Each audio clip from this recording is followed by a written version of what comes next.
얘를 보시면 이 호일이라고 하는 이 캡슐이라고도 하죠. 이 화이트색이기 때문에 쉬리야. 안녕하세요. 와인과 썸 타는 여자 왓썸녀 썬입니다. 네, 오늘은 역시 제가 좋아하는 샴페인에 대한 주제로 좀 이야기를 나눠볼까 하는데요. 생산자, 샴페인을 생산하는 굉장히 다양한 유형에 대해 조금 알아보려고 합니다. 네, 샴페인 생산자 중에 가장 대표적인 유형은요. 여러분도 굉장히 잘 알고 계신 NM 샴페인 생산자와 그리고 RM이 있습니다. NM. 네, 네고시앙 마니뷸랑이라는 이름의 약자고요. 말 그대로 네고시앙이 만들어요. 네고시앙이 뭐죠?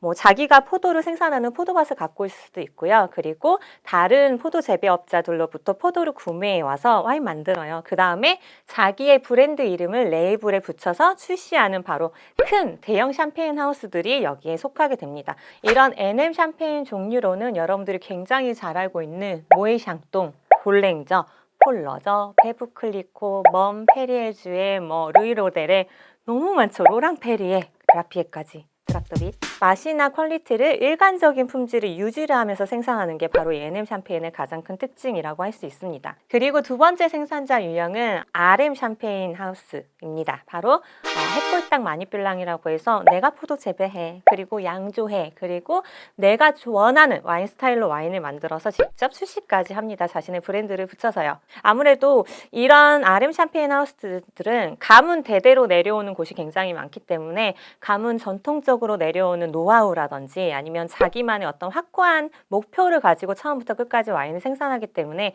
굉장히 개성이 강한 샴페인이 생산이 됩니다. 저도 RM 샴페인을 굉장히 좋아하고 와인 애호가 분들도 RM 샴페인을 즐기는 분들이 많아서 제가 추천을 좀 드리려고 합니다. 바로 작셀이라고도 하는 자크셀로스와 그리고 사바르, 샤르디프, 프랭크 봉비 같은 것도 있고요. 그리고 부누아 데이, 부누아 라에, 아그라파르, 제롬 프레보, 엠마누엘 브로세와 라망디엘 베르니에 그리고 플레리 등등이 국내에도 수입이 되고 있고 많은 사랑을 받고 있습니다. 그리고 이 NM과 RM 샴페인 생산자 외에도 세 가지 정도의 유형을 더 설명을 드리려고 하는데요. 그 첫 번째가 바로 CM이라는 거고 바로 코페라티브 마니뷸랑이라고 합니다. 말 그대로 거기도 이제 농촌이다 보니까 생산 조합이 있는 거예요.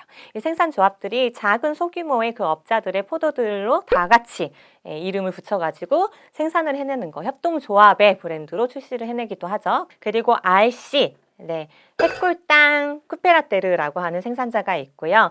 앞에 얘기했던 CM의 생산조합의 조합원인데 자기의 이름 브랜드를 붙여가지고 이 생산조합의 시설을 이용해서 와인을 생산을 해냅니다. 그리고 마지막이 바로 MA라고 하는데 마르크 다슈테르라고 합니다. 말 그대로 이런 거예요.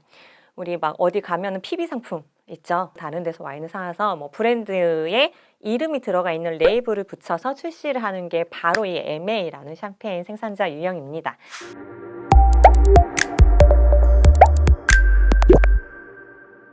지금까지 그래서 5가지 생산자 유형을 좀 소개를 드렸는데 그중에 생산자 유형에 따른 와인 4가지 정도를 좀 준비를 했습니다. 네, 바로 모에샹똥이라는 샴페인 하우스의 가장 엔트리급 샴페인이 모에샹똥 임페리얼 브릿 샴페인입니다. 네, 여기 그 모에샹똥에서는 임페리얼 라인 그리고 빈티지가 있는 그랑 빈티지 그리고 최상급인 돔페리뇽도 생산을 하고 있고요.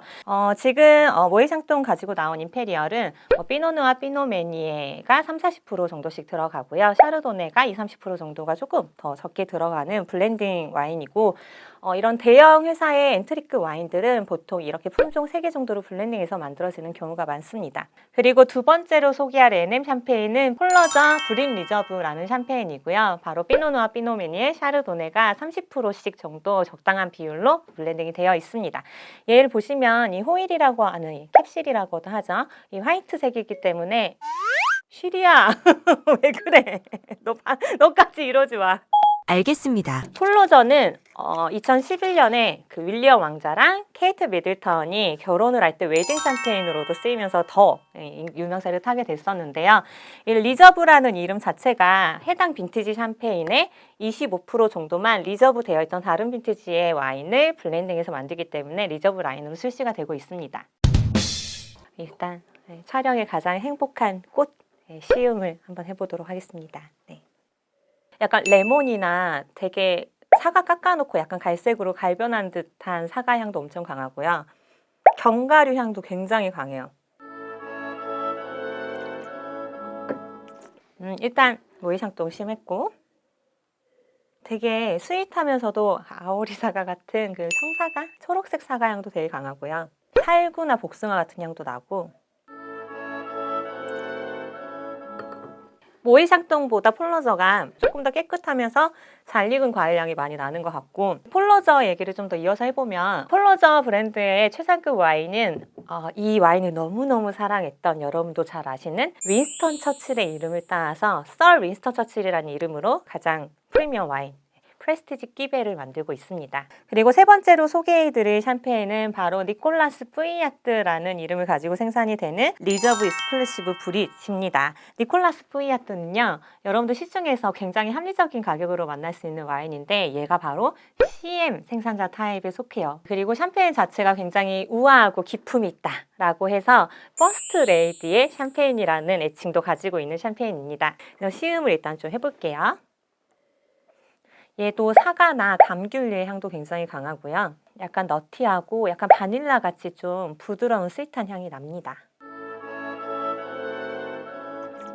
뭐 숙성 과정에서 기인할 수도 있겠지만 지금 이 두 샴페인보다는 기압은 약간 더 낮은 느낌이에요. 입안에서 느껴지는 그 기포의 정도가 조금 다른 것 같거든요. 향이 굉장히 은은하게 올라와서 약간 잘 숙성된 화이트 와인을 먹는 느낌도 드는 샴페인이라고 생각하시면 될 것 같아요. 지금 네 번째로 소개해드릴 생산자가 바로 RM 샴페인 생산자입니다. 지금 보시면 샴페인 대위라고 적혀 있는데요. 브릿 밀레짐 2008입니다. 지금 불어로 밀레짐이라고 적혀 있는 게 이게 바로 빈티지라는 불어라는 거를 알고 계시면 좋을 것 같고요. 그리고 이 생산자 자체가 피노메니에를 굉장히 잘 만드는 생산자다 보니까 이 와인도 피노메니에가 역시 60% 정도 이상이 들어갑니다. 그리고 지금 이 와인을 생산하고 있는 부누아데이는 도자주 과정을 별로 좋아하지 않아서 대부분의 샴페인이 제로 도자주 샴페인이자 생산량이 굉장히 적어요. 한 해에 연간 많이 생산해도 3,000병 이내로만 생산을 하는 소규모 생산자 중에 하나입니다. 엄청 토스티한 향과 너티한 향보다 모이샹똥처럼 견과류의 그런 좀 강한 향보다는 토스트 같은 좀 구수한 향, 좀 은은한 향이 올라오고 약간 말린 과일들, 말린 살구나 그런 과일류 그리고 이스트의 향들도 같이 느껴지는 것 같아요. 맛있네요. 그리고 요즘에 대다수의 샴페인 생산자들과 같이 데이 역시 오가닉 그리고 바이오 다이나믹 농법을 이용해서 친환경적인 포도 재배를 하고 있습니다. 요즘 샴페인 하우스의 가장 큰 어떤 추세, 하나의 흐름이죠. 네, 오늘은 그래서 샴페인을 생산하는 다양한 생산자 유형에 대해서 알아봤는데요. 여러분들이 이제 와인 레이블을 보실 때 샴페인 레이블에는 아주 작지만 CM, RM, NM, RC 등등의 생산자 타입도 적혀 있구나. 이런 식으로 만들어지는구나 라고 더 훨씬 많은 정보를 얻으면서 보실 수 있는 그런 정보를 좀 드린 것 같습니다. 네, 지금까지 와인과 썸 타는 여자 왓썸녀였습니다.